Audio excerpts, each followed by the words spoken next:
সারা দেশে চলছে জনপ্রিয় ইলেকট্রনিক্স ব্র্যান্ড মার্সেলের ডিজিটাল ক্যাম্পেইন সিজন 21।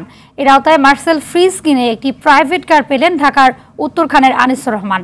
উত্তরার আজমপুরের কাঁচা বাজার এলাকায় তার হাতে আনুষ্ঠানিকভাবে গাড়ির চাবি তুলে দেন মার্সেলের ব্র্যান্ড অ্যাম্বাসেডর চিত্রনায়ক আমিন খান।